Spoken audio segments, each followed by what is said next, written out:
Hello everybody and welcome back to Hello Vegan Bee and konnichiwa to all of the Japanese language learners.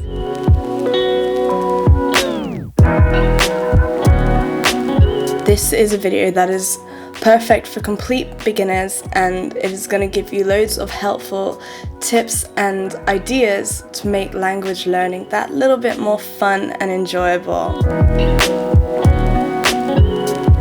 First, I'm going to talk about the apps that I use and used as a complete beginner. When I first started learning Japanese, I downloaded the app called Duolingo.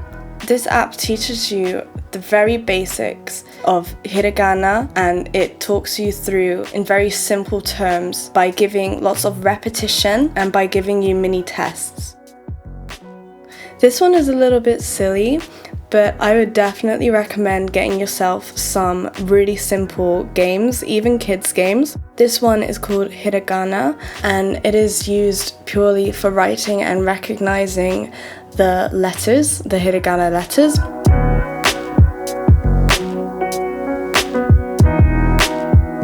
It lays it out in a really fun and easy way, and it's really good to just learn the basics.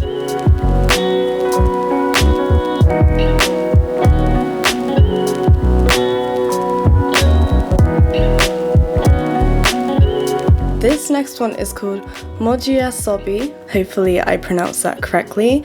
And this one has loads of mini games, and I like this one because you really have to listen to what the game is saying, so you can use it for your listening skills as well. After that, I have Start Hiragana, and this one is simply for writing all of the letters, including the main katakana, and it teaches you how to write them.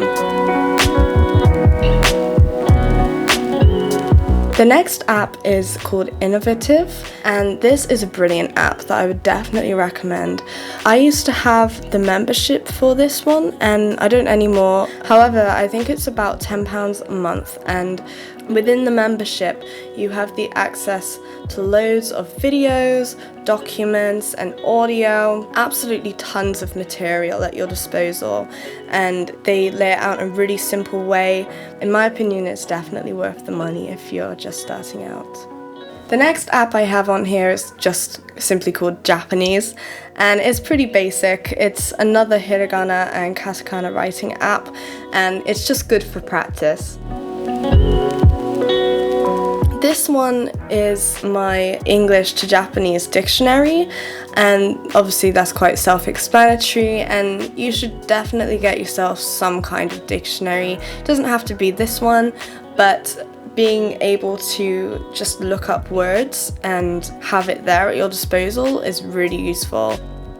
Another thing I would recommend doing, if you have Pinterest, make yourself a board which is specifically for Japanese content, so that can be blog posts and articles that are about the Japanese language, or it can be photos and videos that are going to help you learn the language and the writing. If you like, you can go check out my one. I'll link it in the description below, and let me know if you make your own one.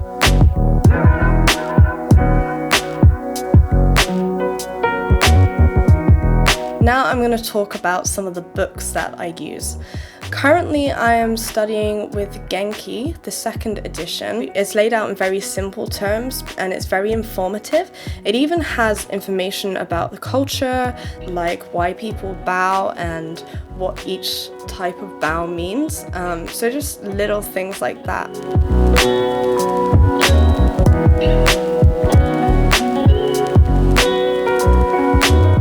Before I moved to Japan, I was using a book called Japan, and I was given these by a friend. It doesn't really teach you how to put sentences together, but to learn your basics and to help you get by, especially if you're a traveler in Japan, this book is really helpful. It even has a whiteboard on the back of it so you can practice, or you can communicate with someone easier if you are needing to do that. This next book is called Beginner's Japanese, and although this book is full of information and interesting, and I'm sure you'd find it very helpful if you got it, I personally don't really like how the writing is mainly in Romanji. However, it does have a really interesting teaching style. It has lots of quizzes and crosswords, things like that. Whenever I study, I will never write in Romanji just because I feel like it stops me from learning the actual characters. For me, I feel like it slows down the process. The other book that I have is Outrageous Japanese, but I personally don't use this to study. I just have it for fun. I definitely wouldn't go around shouting phrases from this book if I were you.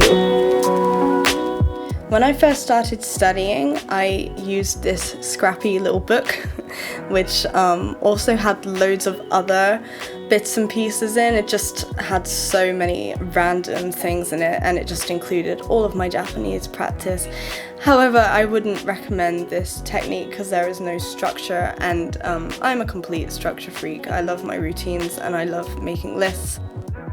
I would recommend getting yourself some writing material. At the moment, I just have a normal lined book, which is what I do all of my writing and lesson notes in, and I also have a book. I'm pretty sure it's for kindergarten kids, but it helps you to know where to write the Japanese characters because of the way it is laid out in a kind of box-like structure. As for lessons, I feel like you learn so much quicker, or I learned so much quicker when being able to discuss things face to face with somebody.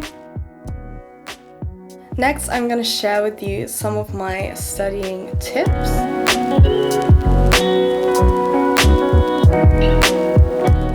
My first tip is to find a story that you like in English and get the Japanese version of it. I have Alice in Wonderland. I have the kids' book Alice in Wonderland, and Alice in Wonderland is one of my favourite, if not my favourite, Disney film. So I have that to try and read in hiragana. I also have a set of Beatrix Potter stories. My grandma actually used to read the Beatrice Potter books to me when I was little, so I was really happy to receive them in Japanese. Another tip is to write household objects on sticky notes in hiragana and katakana, and then you can stick them on the objects in your house. The idea is that you read the object every time you see it, either aloud or in your head. This gets you to recognize the word and the object together, which helps you to remember it faster. Next, I would definitely recommend that you make your revision colourful and fun to look at. I am a big fan of using tape, paint and colours to decorate my workbooks. I decorate pretty much all my books that I write in. It just adds some more fun and makes me want to look over my notes more.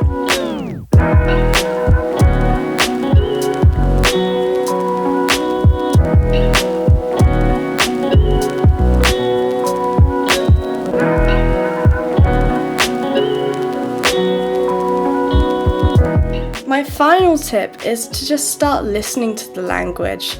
On Spotify, I listen to podcasts in Japanese as well as podcasts about languages in general, and I also have a playlist called Jazzy J-Pop, which I will list down below if you want to check that out. I really hope that this helped you, and I wish you the best of luck with your Japanese studying. If you found this video helpful, feel free to subscribe and like, share, comment, all of that good stuff. And go check out helloveganbee.com for more useful tips about being an English person in Japan. Good luck with your studying, and sayonara!